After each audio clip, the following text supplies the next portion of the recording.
Sa ngayon, ang unang hukbo ay nakapwesto na sa kanilang itinalagang mga posisyon ng Artilleria. Inaasahan ni Axe na susugod ang mga demonyo, ngunit sa nakalipas na 6 na araw, ni isang demonyo ay hindi pa nagpapakita. Dahil parang medyo kakaiba ang mga bagay-bagay, nagpasya si Axe na magpatawag ng pulong kasama ang mga opisyal at ang departamento ng mga tauhan.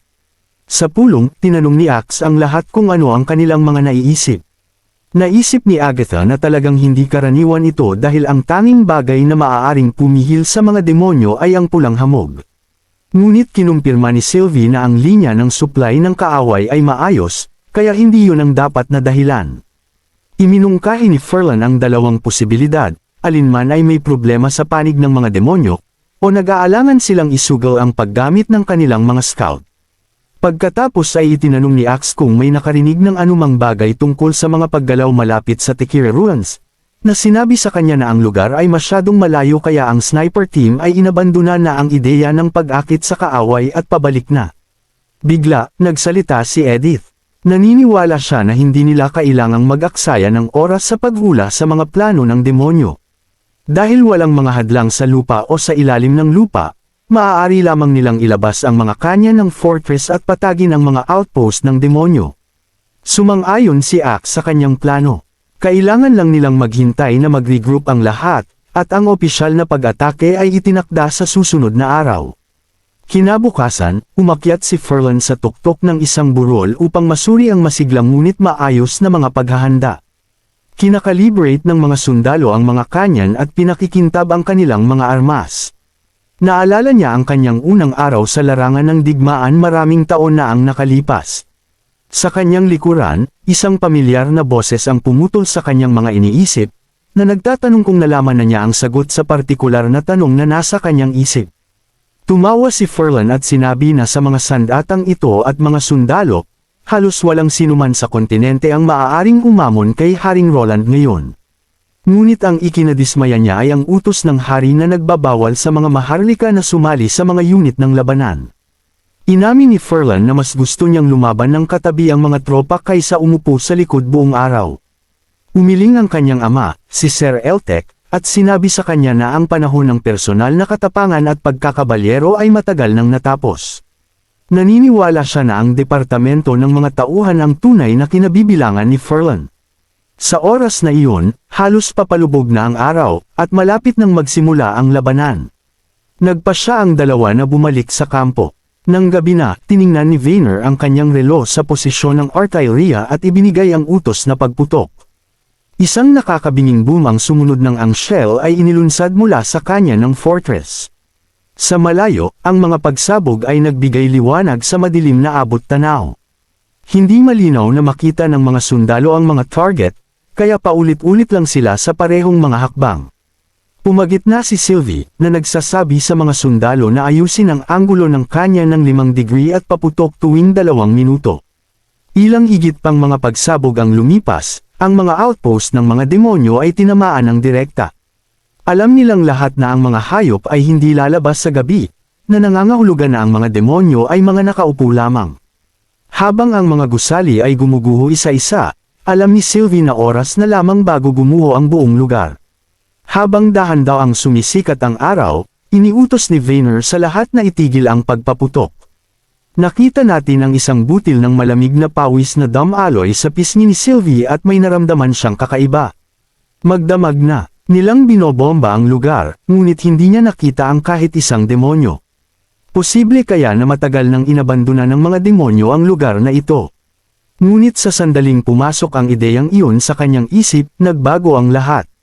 Nagsimulang umuga ang lupa, at sa pamamagitan ng natitirang usok, nagsimulang lumitaw ang mga figure. Nanlaki ang mga mata ni Sylvie sa gulat at nakita niya ang mga demonyo at libu-libo sila. Mukhang magkakagulo na ang mga bagay-bagay. Sa Central Command tent, mabigat ang kalooban. Padubog na inihampas ni Axe ang mesa sa pagkabigo. Wala pang mga senyales, walang pulang hamog, walang mga babala, kaya saan nagmula ang lahat ng mga demonyong ito. Sinabi ni Agatha na imposible ito dahil ang pulang hamog ay mahalaga para sa kaligtasan ng mga demonyo. Kung walang mga linya ng supply, hindi man lang nila kayang maglakbay, lalo na ang lumaban. Itinuro ni Axe na ang outpost na ito ay maaari lamang suportahan ng humigit kumulang 1,000 mga demonyo. Mayroon bang ibang supply point sa malapit? Tumango si Agatha, mukhang iyon ang tanging paliwanag. Ngunit sumingit si Edith ng ibang teorya. At may biglang naisip si Agatha. Baka naghukay ng isang tunnel mula sa Tekira Ruins. Ngunit mabilis niyang isinantibi ang ideya at ikinatwira na ang gayong malakihang paghuhukay ay tiyak na mapapansin ni Sylvie. Ipinagpatuloy ni Edith na nagtatanong, paano kung ang tunnel ay nagsimula mismo sa ilalim ng outpost? Itinuro niya ang mapa na nagpapaliwanag na lohikal na, upang wasakin ang outpost, ang kanilang mga puwersa ay kailangang lumapit na nag-iwan sa kanilang likuran na mahina. Ngayon, sa biglang paglitaw ng mga demonyo, mukhang nahulog sila sa isang bitag. Sadyang iniiwasan ng mga demonyo ang pag-ambas sa kanila sa kalagitnaan, na pinapaliit ang kanilang saklaw ng scouting para lamang itakda ang sandaling ito. Ang kanilang layunin ay malinaw na bitagin at puksain ang lahat ng mga combat witches na umalis sa lungsod. Itinanong ni Sir Eltec ang malaking tanong, paano nakaligtas ang mga demonyo sa pag-scout ni Lady Sylvie? Ipinaliwanag ni Edith na si Sylvie ay masyadong nakatutok sa kanilang mga scout at sa mga lumilipad na hayop. Maaari lamang siyang mag-obserba sa gilid ng kanyang saklaw at maaaring nakaligtaan ng isang malaking lugar sa ilalim ng lupa. Hindi sinisisi ni Edith si Sylvie. Sa halip, inamin niya na sila ay naging masyadong umaasa sa kanya. Ang bawat kakayahan ng witch ay may mga limitasyon, at para kay Sylvie, ang pag-scan sa buong lugar ay imposible. Gamit ang communication seal, tinanong ni Agatha si Sylvie kung maaari niyang suriin ang hukbo ng demonyo sa ilalim ng lupa. Nag-atubili si Sylvie, nag-aalala na masyado itong makakaubos ng kanyang mahika. Ngunit hinikayat siya ni Agatha na ibigay ang lahat dahil hindi ito oras para magpigil. Habang inaaktibo ni Sylvie ang kanyang kakayahan, kumunat ang kanyang noo. Iniulat niya na may humaharang sa kanyang paningin. Nang marinig ito, natahimik ang buong silid. Ang hindi inaasahang resulta na ito ay tila kumpirmasyon sa teorya ni Edith. Si Axe ang unang bumasag sa katahimikan, na nagsasabing hindi dapat mawalan ng pag-asa ang lahat. Kung sino ang magiging biktima, aniya, ay depende sa kung paano natin lalabanan ang laban na ito. Ngumiti si Edith at sumang-ayon, na nagsasabing ang barikada ng artillery kagabi ay pumihil sa mga demonyo na maglunsad ng sorpresang pag-atake. Ngayon, hindi lamang nawala sa mga demonyo ang kanilang elemento ng sorpresa, kundi nahaharap din sila sa isang hukbong lubos na handa. Sa kahit anong anggulo, ito ay mukhang isang magandang simula. Tumango si Axe, tumayo, at sinabi sa lahat, anuman ang pinaplano ng mga demonyo, ang kailangan lang nilang gawin ay pabagsakin silang lahat. Hindi nagtagal, inilunsad ng mga demonyo ang kanilang pag-atake, at agad na nagsimula ang unang hukbo sa kanilang contra-offensive. Habang tumayo sina Agatha at Zoe, handang umalis. Ngunit bago sila umalis, tinawag sila ni Axe. Inamin niya na maaaring hindi niya lugar na sabihin ito, ngunit sigurado siya na iyon ang gusto ng kanyang kamahalan kaya't pinaalalahanan niya sina Agatha at ang iba pa na protektahan ang kanilang sarili. Ngumiti ang dalawa, na tiniyak sa kanya na ayos lang sila. Sa harapang linya, ang mga sundalo ng unang hukbo ay armado na ng mga high-caliber rifle at heavy machine gun. Sa sandaling pumasok ang mga demonyo sa saklaw, ilan sa kanila ang tinamaan. Bulong ni Zoe na nakakadiri ang mga nilalang na ito, at kung may bumagsak sa lupa, siya mismo ang dudurog sa kanila. Nagtataka si Agatha kung bakit hindi pa inihahagis ng mga demonyo ang kanilang mga sibat. Sa itaas, lumipad ang mga demonyo sa kanilang mga posisyon, na hindi pinapansin ng mga sundalo at sumugod patungo sa likuran kung saan nakapwesto ang pangkat ng artillery. Napagtanto kung ano ang nangyayari, sina Agatha at Zoe ay tumakbo papunta sa likod. Sa grupo ng heavy machine gun, kinakabahang nagtanong ang young spotter sa kanyang squad leader kung bakit hindi pa sila pumaputok. Ang mga demonyo ay nasa loob na ng 900 metro. Sinabi ng squad leader na maghintay hanggang sa lumapit sila sa 300 metro. Naiintindihan niya na ang heavy machine gun ay may saklaw na higit sa 1500 metro, ngunit mahirap tamaan ang mga lumilipad na target ng tumpak sa totoong labanan. Kung sasayangin nila ang isang buong kahon ng bala ng walang tinatamaan, masisira nito ang moral ng mga bagong recruit. Di nagtagal, kitang-kita na ang mga demonyo, at sumigaw ang squad leader ng utos na paputok. Lahat ay pumindot ng kanilang mga gatilyo, at ang mga bala ay agad na nagpabagsak sa kanila. Naghiyawan ang mga sundalo at akala nila ay ligtas na sila. Ngunit sa sandaling iyon, tumangala ang squad leader, ang kanyang ekspresyon ay dumilim. Sa sandaling iyon, kumulimlim ang langit, at libo-libong sibat ang umulan mula sa itaas. Sinigawan niya ang lahat na magtago, ngunit ang mga sibat ay nakatutok na sa kanila. Lumingon ang isang sundalo sa likod sa oras na marinig ang isang serye ng mga pagsabog. Ang mga posisyon ng artillery ay wasak. Nagliyab ang apoy, ang mga sundalo ay nakahiga na walang galaw, ang ilan ay patay, ang ilan ay sugatan, at maraming kanya nang nawasak. Nang inag ang mga sundalo, ngunit ang squad leader ay nagngangalit ang ngipin at sumigaw na nagsasabing itigil ang paghinto at bumalik sa kanilang mga posisyon. Kailangan nilang pabagsakin ang maraming demonyo hanggat maaari bago makabawi ang mga pangkat ng artillery. Higit pang mga demonyo ang sumugod pababa sa kanila, na ang isa ay bumagsak mismo sa harap nila. Dumating si Zhou sa tamang oras, na walang kahirap-hirap na hinaranggan ang demonyo. Sa isang solong, tumpak na saksak, tumagos ang kanyang bakal na pamalo sa katawan nito. Nakangisi siya, namamangha sa mga bagong sandata ng kanyang kamahalan. Kung mayroon sila ng mga sandatang ito 400 taon na ang nakalipas, marahil ay hindi sana bumagsak ang Tekira, at ang nangungunang 3 upuan ay hindi sana naglaban sa isa't isa. Sa isang mabilis na pagyapak, dinurog ni Zhou ang demonyo. Hindi lamang siya nakikipaglaban, narito siya upang pagbayarin sila. Samantala, dahan-dahang bumangon si Vayner, umuubo ng ilang beses habang ang mga mediko ay sumugod sa kanyang tabi. Habang binabalutan nila ang kanyang mga sugat, tinanong niya kung ano ang sitwasyon. Ipinaliwanag ng mediko na nakarating na ang mga demonyo sa kanilang posisyon, ngunit pinipigilan sila ng mga grupo ng machine gun. Nagulat si Vayner na bumaba ang mga demonyo sa lupa pagkatapos maghagis ng kanilang mga sibat. Ibig sabihin, ang mga reinforcements na darating para sumagip ay mula sa reserbang nakapwesto sa gitna, habang buo pa rin ang front line. Nang matapos ng mga mediko ang paggamot sa kanya, sinabi ni Vayner sa kanila na iligtas ang maraming sugatan hanggat maaari. Para sa kanya, mayroon siyang trabahong dapat gawin dahil ang mga kanya na iyon ay hindi mag-aayos ng kanilang sarili. Nagmamadaling pumunta sa isang kanyan na hindi pa nawawasak, inabot niya ang isang bala. Ngunit bago niya ito may karga, isang demonyo ang hamampas ng isang malaking palakol sa kanya. Sa kabutihang palad, bahagya niyang naiwasan ang atake. Itinaas ng demonyo ang kanyang palakol para sa isa pang swing, at sa pagkakataong ito alam ni Vayner na hindi siya makakatakas sa oras. Sa sandaling iyon, isang pader ng yelo ang lumitaw sa pagitan niya at ng demonyo, na pumipigil sa atake. Lumingon siya, nakita niya si Agatha, at ligtas na siya sa ngayon. Sinabi niya sa kanya na manatili sa kanyang likod habang sinisira ng demonyo ang pader ni Agatha.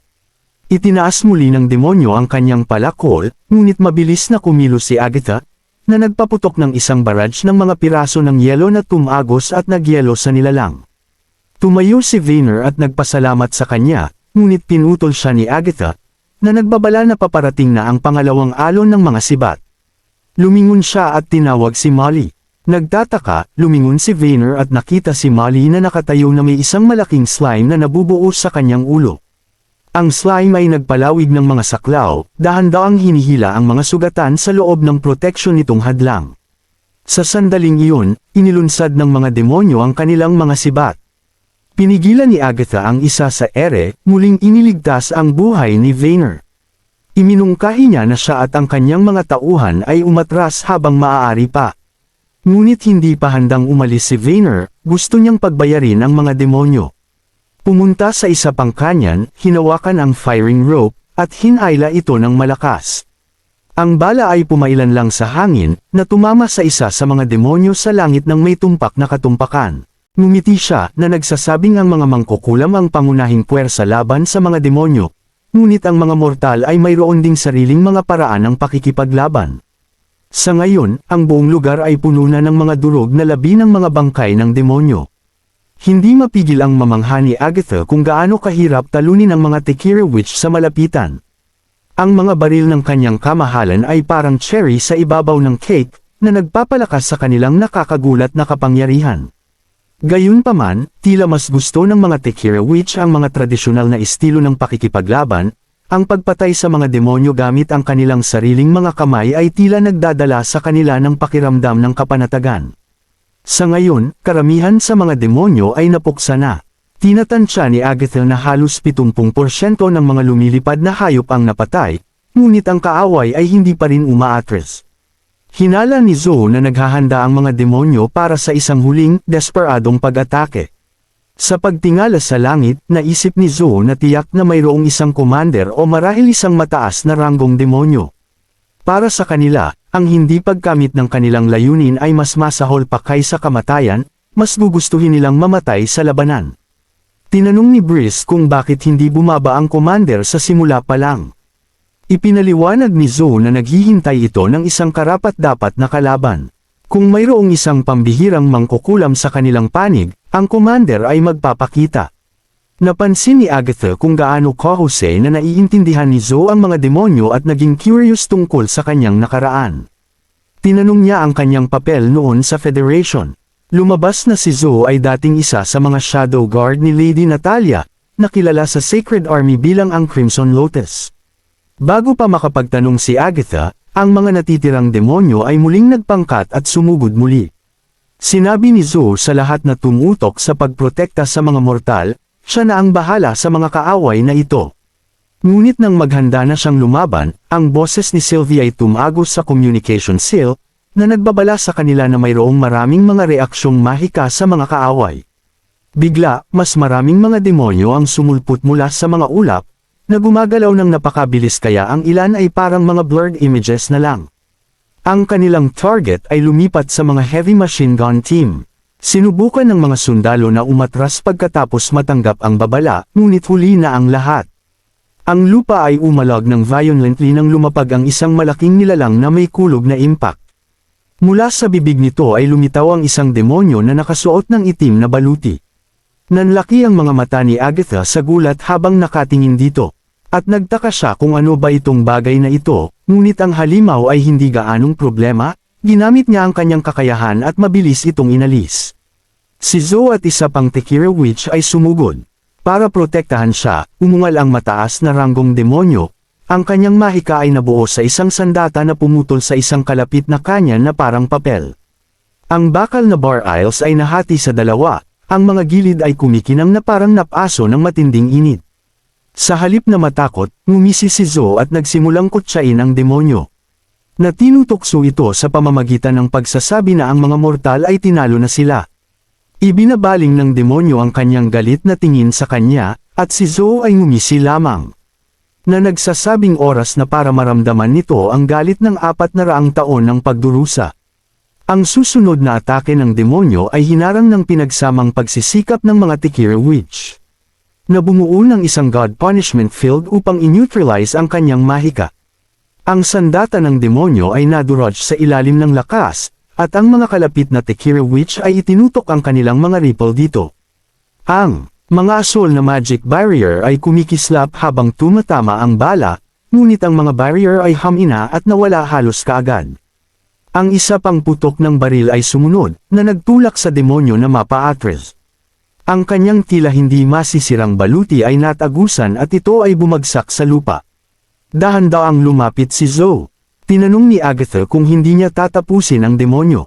Ipinaliwanag ni Zoe na kahit ang mga demonyo ay may mga limitasyon sa kanilang regeneration, kapag naubos na ang kanilang mahika, mamamatay sila sa kanilang sarili. Ang demonyo ay nakahiga na nanginginig, ang dugo ay dumadaloy mula sa kanyang baluti. Bagamat aktibo pa rin ang kanyang purple healing magic, hindi na ito sapat para ganap na pagalingin ito. Ngunit walang balak si Zoe na hayaan itong mamatay sa ngayon. Plano niyang gamutin ang mga sugat nito at bigyan ito ng ilang red mist para pahabain ang buhay nito ng ilang araw pa.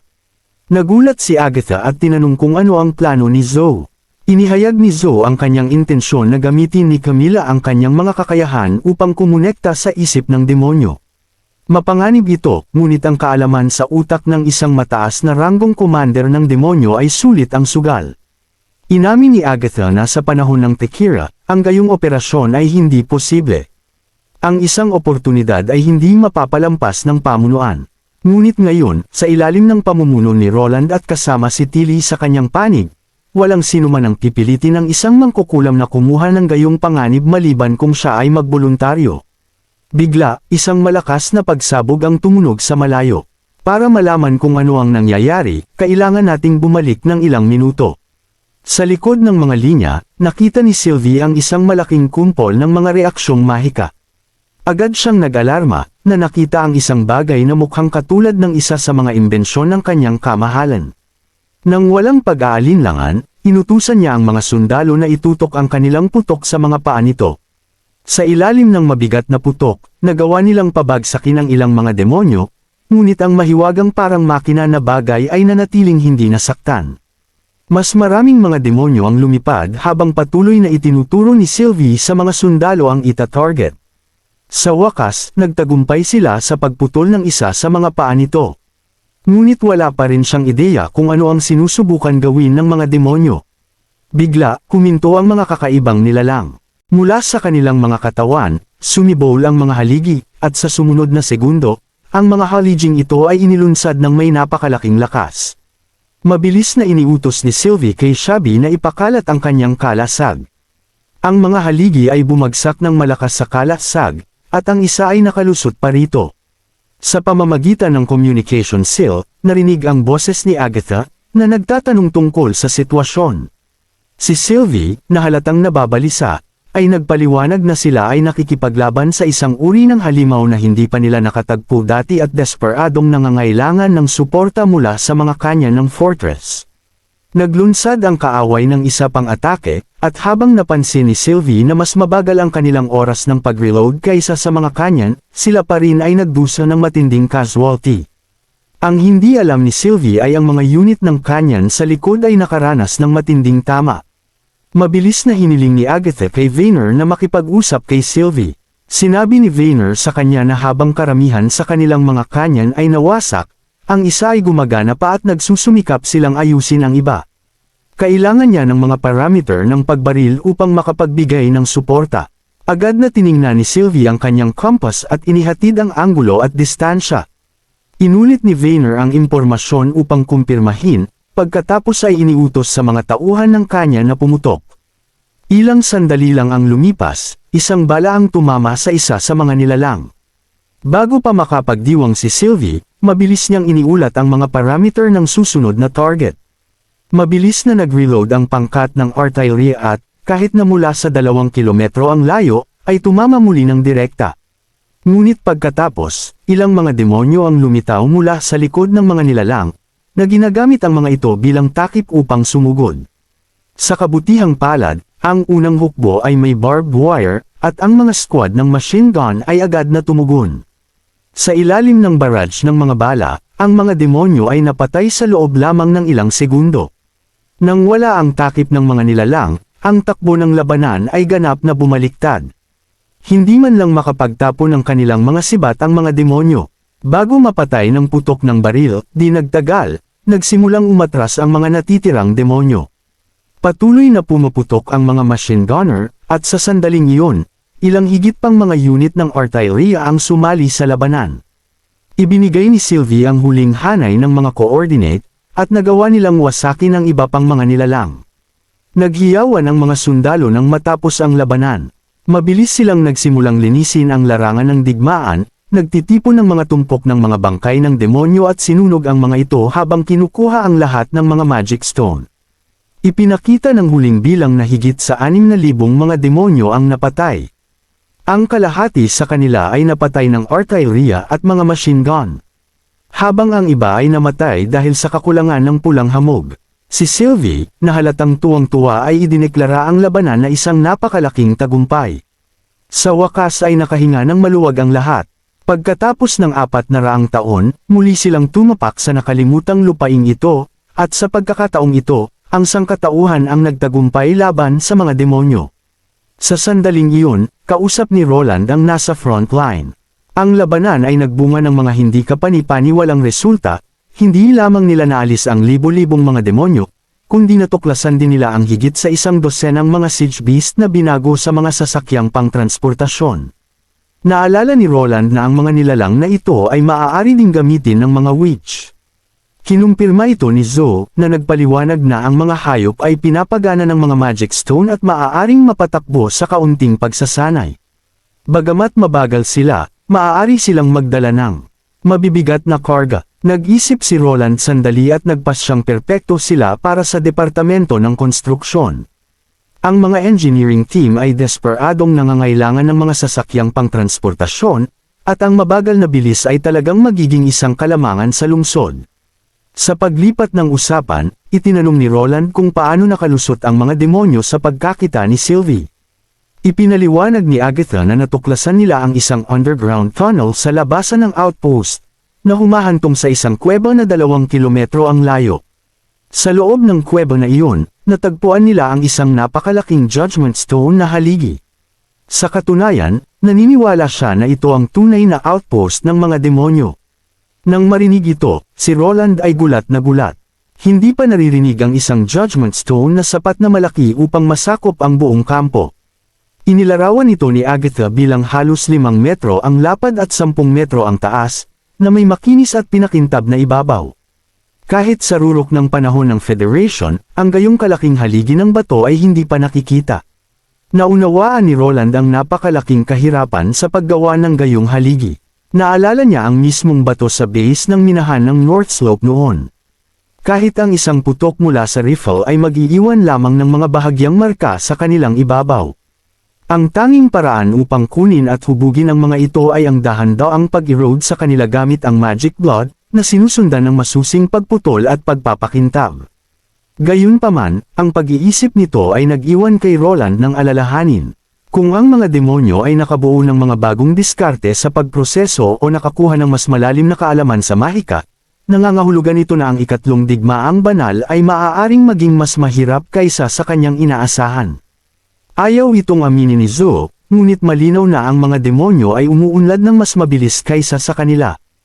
Ang pag-iisip lamang tungkol sa mga creepy crawling monster na nakasalubong nila kanina ay nagpataka sa kanya, kung ano pang mga uri ng mga makinang pangdigma ang maaaring mayroon ang mga demonyong ito. At paano nila ito lalabanan? Ito ang mga nagbabagang tanong na kailangang masagot ng Neverwinter. Matapos iulat ang mga resulta ng labanan, oras na para suriin ang mga nasawi sa unang hukbo. Kahit na sina Nana, Lily, at ang medical unit ay walang humpay na nagtrabaho, mahigit 170 sundalo ang nasugatan, at 75 ang nawala ng buhay. Huminto si Roland sandali bago sabihin kay Axe na ibalik ang bangkay ng mga nasawi. Sa mabigat na boses, idineklara niya, hindi sila malilimutan ng Grey Castle. Umaasa si Roland na ang buong hukbo ay makakabalik sa Neverwinter sa sandaling gumaling ang mga sugatan. Tumingin siya sa bintana sa mga nahuhulog na dahon, na alam na ang taglamig ay malapit nang matapos. May iba pang ibabahagi si Agatha. Tila, ang mataas na ranggong demonyo na natalo ng mga Tekira Witch ay buhay pa. Gayunpaman, nang ipaliwanag ni Agatha ang pinakabagong plano ng mga Tekira Witch, hindi sigurado si Roland kung ano ang kanyang mararamdaman tungkol dito. Inamin ni Agatha na ang plano ay mapanganib, ngunit pagkatapos ng ilang seryosong brainstorming, nakaisip sila ng isang mas praktikal na ideya. Ang kanyang panukala ay kung mapanganib para sa mga tao na ay connecta ang kanilang isip sa isang demonyo, bakit hindi na lang gawing tao ang demonyo? Doon mabilis na naisip ni Roland ang paraan ng paglipat ng kaluluwa. Gaya ng kanyang inaasahan, ang kanilang plano ay unang ilipat ang kaluluwa ng demonyo sa katawan ng Judgment Army. Sa ganitong paraan, ang anumang mga panganib na nauugnay sa pananaw o koneksyon ay lubos na mapupunta sa demonyo. Tinanong ni Roland kung naipaalam na ito kay Camilla. Siniguro ni Agatha na nakausap na nila ito. Sa una, si Camilla ay mariing tumutol sa ideya, ngunit nakumbinsi siya ni Zoe. Nagulat si Roland dahil hindi talaga kilala si Zoe sa pagiging mapanghikayat. Ngumiti lang si Zoe at sinabi niya kay Camilla na ang taong mag-uugnay ng kanilang isip sa demonyo ay walang iba kundi siya mismo. Bilang ang nag-isip ng plano, naniniwala siya na responsibilidad niya na akulan ang lahat ng mga panganib. Matapos itong pag-isipan, ibinigay ni Roland ang kanyang pahintulot sa plano. Nang matapos ang tawag, Umupo siya ng tahimik. Hindi niya maiwasang magtaka kung ang mga tao at mga demonyo ay talagang may mga kaluluwa.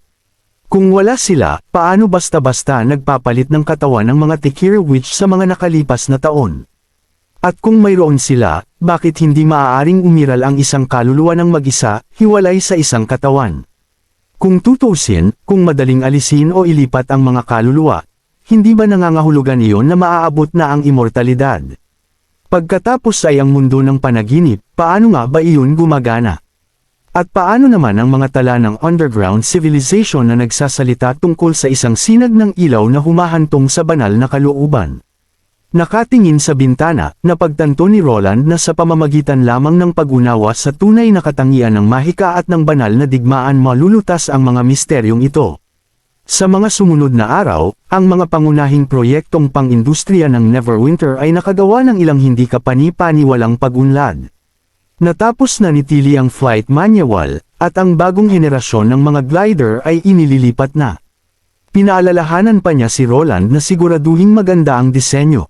Samantala, ang bagong henerasyong bakal na barkong pandigma, pagkatapos ng ilang pag-upgrade, ay sa wakas ay naging stable na sapat upang maglayag sa mga dagat.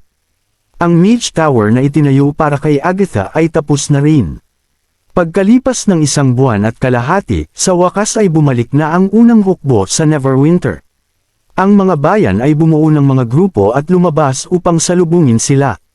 Personal na sinalubong ni Roland, kasama ang mga opisyal ng City Hall, ang mga sundalo. At sa mismong araw na iyon, nagsimulang bumagsak ang mga unang snowflake ng taglamig. Ang mataas na ranggong demonyo ay dinala ng mga Tekir Witch sa isang nakatagong silid sa ilalim ng lupa. Bago umalis, casual na sinabi ni Zoe sa grupo na kailangan lang nilang siguraduhin na ang demonyo ay hindi mamamatay. Nang magsara ang mabibigat na pintong bato, biglang lumitaw si Althea at tinanong si Zoe kung naniniwala ba siya na may tunay silang pagkakataong manalo. Ngumiti si Zoe at sumagot na nanalo na sila, hindi ba? Inikot ni Althea ang kanyang mga mata at tinapik ang noo ni Zoe gamit ang isang galami, na sinasabing alam niya mismo ang iniisip nito. Di nagtagal, sumama sina Pasha at si Lynn sa kanila. Napansin ni Pasha na mukhang relaxed si Zoe, at naramdaman niya na iyon ay isang magandang sagot na. Nanatiling tahimik si Zoe sandali bago umamin na hindi siya lubos na sigurado. Ang mga demonyo ay hindi katulad ng mga ito 400 taon na ang nakalilipas. Ipinaliwanag niya na bagamat ang plano ni Lady Akali ay hindi lubos na mali, ngunit ang pagsunod dito ay halos garantisadong pagkatalo ng sangkatauhan. Bumantong hininga si Pasha, na nagsasabing nakakagaan ng loob na napili nila ang tamang taong susundan, at ang desisyon ni Lady Natalia noon ay ang tamang desisyon. Napag-isip-isip niya kung paano nangyari ang mga bagay-bagay. Sinabi ni Pasha na wala siyang duda at naaalala niya kung ilang taon na ang nakalilipas. Ang kanilang magkakaibang paniniwala ay humantong sa kanila na pumabor kay Lady Natalia, na sinira ang Federation. Ang tapat na ambush na iyon, na hindi eksaktong patas, ay sumire sa mismong pundasyon ng Federation.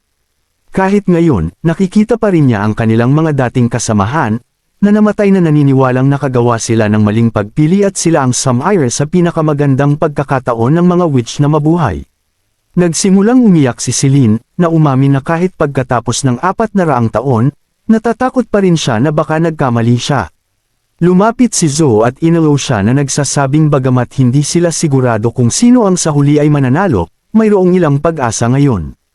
Lumapit si Pasha at tumingin sa grupo, na nagtatanong kung nangangahulugan ito na sa wakas ay matutupad na nila ang mga hiling ni Lady Natalia. Nag-alinlangan si Althea at itinuro na hindi pa nila natatagpuan ang tunay na hinirang. Nagkibit balikat si Zoe at nangatuwiran na ang mga sinaunang teksto sa ilalim ng lupa ay hindi kailanman binanggit kung ang hinirang ay kailangang lalaki o babae. Bagamat ang partikular na hinirang na ito ay hindi maaaring i-activate ang device, ngunit kaya naharapin ang mga demonyo. Sumang-ayon si Celine, na nagsasabing walang panuntunan na nagsasaad na maaari lamang magkaroon ng isang hinirang, at kung makahanap sila ng isang bagong witch na mas akma, maaari silang magpalat sa ibang pagkakataon. Tumango si Zoe at sinabi. Pumayag lang si Camilla sa planong kumonekta sa demonyo matapos malaman na personal na ilalagay ni Zoe ang kanyang sarili sa panganib. Gayunpaman, idinagdag ni Zoe na may mapait na ngiti, na nangangahulugan ito na ang pag-aalala ni Camilla sa kaligtasan ng mga mangkukulam ay hindi kasama ang mga halimaw na tulad niya. Ang sinabi ni Zoe ay nagpabigat sa kalooban. Iyon mismo ang kanilang kinababahala. Kahit na nakikita pa rin nila ang kanilang sarili bilang mga mangkukulam, marahil ay hindi sila iniisip ng bagong henerasyon sa parehong paraan. Si Roland lang ang mabilis na tumanggap sa kanila. Pero sabi ni Pasha, wala siyang pinagsisisihan. Hindi niya kayang kontrolin kung ano ang maaaring mangyari sa hinaharap, ngunit maaari silang magplano ng maaga at lumikha ng kanilang sariling landas. Si Alethea ay ngumisi at tinanong kung ang kanilang grand plan ay magtago sa mga bundok, mawala ng tahimik, o hamukay ng butas at ibaon ang kanilang sarili. Itinaas ni Pasha ang isang galame at idineklara, ng buong seryoso, na hindi nila gagawin ang alinman doon. Sa halip, aniya, sila ay magiging isang kailangang-kailangan na puwersa para sa mga kaharian ng tao. Marahang tinapik ni Celine si Zoe at tinanong kung ang tinutukoy ni Pasha ay ang uri ng lakas na mayroon ng mga mangkukulam na Judgment Army. Gayunpaman, ikinatwiran niya na malamang ay walang hari ang makakakita nito sa ganoong paraan. Pagkatapos ay ipinaliwanag niya na ang kanilang kapangyarihan ay hindi lamang tungkol sa pisikal na lakas, kundi pati na rin sa kaalaman. Sa mundo ng panaginip ng kanyang kamahalan, may mga libro, aklatan, at mga iskolar. Kung maglalaan sila ng ilang oras upang matutunan kahit ang pinakasimpleng kaalaman, sa loob ng isang dekada o higit pa, maaari silang maging mga hindi matatanggihang kaalyado na lubos na nakakaunawa sa pananaw ng hari. Dahil ang mga mortal ay tatanda at hihina sa paglipas ng panahon, maaari silang magtrabaho ng husto upang maging tunay na tagapagmana ng pananaw ng kanyang kamahalan. Tumawa si Pasha at pabirong tinapik ang ulo ni Celine, na nagsasabing ang plano ay mahalaga lang kung matalo na nila ang mga demonyo. Tumawa rin si Celine at nagbiro na marahil ay wala ng pasensya ang kanilang hari na maghintay hanggang bukas. Kapag natapos na ang mga selebrasyon sa labas, dapat ay handa na rin ang kanilang panig. Habang nagpapatuloy ang selebrasyon sa labas, dumating na si Roland sa ikatlong bayan sa hangganan. Pagkaapak niya, sinalubong siya ng mga mangkukulam ng Tekira na nakatayo sa isang perpektong nakaayos na linya sa harap niya. Bago pa niya may tanong kung ano ang nangyayari, nagsimulang magpasalamat si Pasha sa kanya at ipinangako ang walang hanggang katapatan ng Tekira. Nagulat si Roland, naramdaman niyang ang kanilang saloobin ay biglang naging mas magalang. Ang kanilang formal na pagpupugay ay nag-isip pa sa kanya kung nakikita na nila siya sa isa sa nangungunang 3 upuan ng Federation. Mabilis na nilinaw ang kanyang lalamunan, sinabi ni Roland sa kanila na hindi kailangan ang ganoong formalidad at iginiit na ang tagumpay ay para sa lahat. Pagkatapos ay tinanong niya ang tungkol sa mga paghahanda para sa paglipat ng kaluluwa. Ipinagbigay alam sa kanya ni Pasha na ang lahat ay handa na upang magsimula. Lumipat sila sa isang malaking mahiwagang bato, sa ilalim nito ay may 3 higa na bato. Ang isa ay may katawan ng lalaki na Judgment Army, habang ang isa ay may mataas na ranggong demonyo, ang mga paa nito ay pinutol at nakapako sa higan. Ipinaliwanag ni Zoe na hiniling na nila kay Lady Nana na pagalingin ang demonyo sa panahon ng paglalakbay ngunit kailangan pa rin nilang gumawa ng ilang mga pagsasaayos. Si Wendy, nausisa, ay nagtanong kung anong uri ng mga pagsasaayos ang ginawa nila. Si Zoe, na mukhang nasa sabik, ay sumagot na simple lang, kailangan lang nilang maghintay na gumaling ng bahagya ang demonyo, pagkatapos ay saksakin itong muli upang pilitin itong gumamit ng mas maraming mahika at pagpapagaling sa sarili. Ang kanyang tono at ekspresyon ay nakagulat kina Wendy at Roland. Idinagdag ni Zoe, halos casual, na noong bago pa lang siya rito, sinaksak niya ang demonyo ng maraming beses ng masyadong mabilis, na halos ikamete nito. Umubo si Roland ng awkward at iminungkahi na maaari na silang magsimula ngayon. Iniunat ni Celine ang kanyang galame upang i-activate ang mahiwagang bato, habang tinulungan siya ni Pasha. Ang bato ay nagsimulang sumikat ng maliwanag. Inihayag ni Celine na ang core number 3 ay nakonekta na sa Soul Instrument Magic Stone, at maaari na silang magpatuloy. Sa sumunod na sandali, ang ilaw ay bumalot sa 2 katawan. Nabanggit ni Celine na nasa kanila ang swerte at matagumpay nilang nahuli ang kaluluwa. Ngayon, kailangan lang nilang maghintay. Bigla, ang dating hindi gumagalaw na Judgment Army ay biglang nabuhay, Ang kanyang mga mata ay biglang bumukas. Ang kanyang mukha ay kumunat sa sakit. At ang kanyang katawan ay nanginginig ng hindi mapigilan. Kalmadong ipinaliwanag ni Zhou na ito ay inaasahan dahil ang pagkakulong sa isang hindi pamilyar na katawan ay palaging magdudulot ng ganitong uri ng reaksyon. Idinagdag niya na noong una silang nagbago, nakaranas sila ng katulad na bagay. Kung walang tulong, kahit ang mga simpleng gawain tulad ng pagkain ay imposible. Lumakad si Zhou sa isa sa mga higaan na bato at sinabi na kapag ang mga demonyo ay mental na nahihirapan, ito ang kanilang pinakamagandang pagkakataon. Ipinaliwanag niya na si Camila ang bahala sa mga bagay-bagay mula rito, at kung may sinuman na may mga tanong, maaari silang magtanong ng direkta. Ngunit bago sila magsimula, mayroon siyang isang kahilingan na kahit ano pa ang mangyari, hanggat hindi siya nagbibigay ng senyales na huminto, hindi nila dapat putulin ang koneksyon. Nagulat si Camila, pagkatapos ay sa unang pagkakataon ay mukhang nag-aalala at nababahala. Tumango si Roland, na nagsasabing naiintindihan niya. Huminga ng malalim si Camila at nagsimulang gamitin ang kanyang kakayahan. Ang mukha ni Zhou ay agad na kumunat sa sakit. Bigla, nagbago ang kanyang boses, at tinanong niya kung ano ang ginawa nila sa kanya. Alam ni Roland na hindi si Zhou ang nagsasalita kundi ang demonyo. Ang demonyo ay ngumisi ng masama, na tinawag silang mga hamak na gumagapang na nilalang at inutusan silang palayain siya, o kung hindi ay pahihirapan niya ang babaeng katawang ito. Nagulat si Wendy at mabilis na humawak sa braso ni Roland, umatras sa takot. Ang grupo ay tumingin kay Zhou, hindi sigurado kung ano ang nangyayari sa kanya. Humakbang si Anna sa harap ng lahat at kalmadong itinuro na nagbabantalang ang demonyo. Naobserbahan niya ang mga kamay ni Zhou at napansin na hindi pa na-control ng demonyo ang kanyang katawan. Nakuha ni Roland ang estratehiya ni Zhou. Marahil ang direktang anyo ng komunikasyon na ito ay nag-iwan sa demonyo ng kaunting oras upang mag-isip o lumaban. Sa malamig na ngisi, tanong ni Roland, dahil tinawag sila ng demonyo na mga hamak na gumagapang na nilalang. Ano naman ang itatawag sa kanya, gayong lubos siyang natalo. Natigilan ng demonyo sa ilang sandali bago nagpatuloy si Roland, na kinukutsa ito sa pamamagitan ng pagtukoy kung paano lubos na nawasak ang kanyang hukbo, at siya mismo ay tinusok-tusok.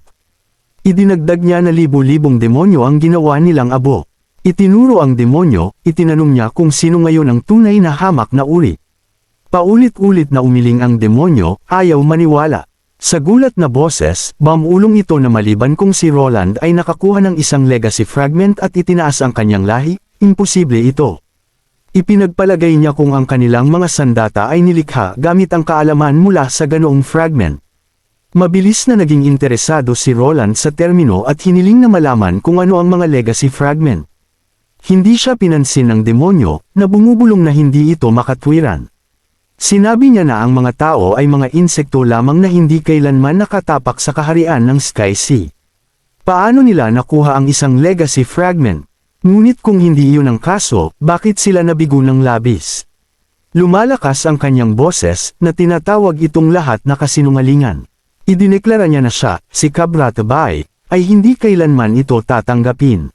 Sinabi ni Roland sa demonyo na ang pagtanggi ay hindi magbabago sa kanilang pagkatalo. Kinutya niya ang mga di umano'y imposible ng demonyo bilang walang iba kundi isang biro. Galit na galit, ang demonyo ay umungal na si Roland ay nang ahas na tawaging biro ang pundasyon ng kaligtasan at pag-akyat ng kanilang uri. Naniniwala siya na ang susi sa pagpapatuloy ng kanilang lahi sa ebolusyon ay hindi isang bagay na dapat pagtawanan. Biglang sumingit si Pasha, na nagtanong kung ang tinutukoy ng demonyo ay isang pulang hugis kono na mga kristal na sa sandaling magkadikit, ay magdadala sa isang tao sa isang lugar na may 4 na pintura.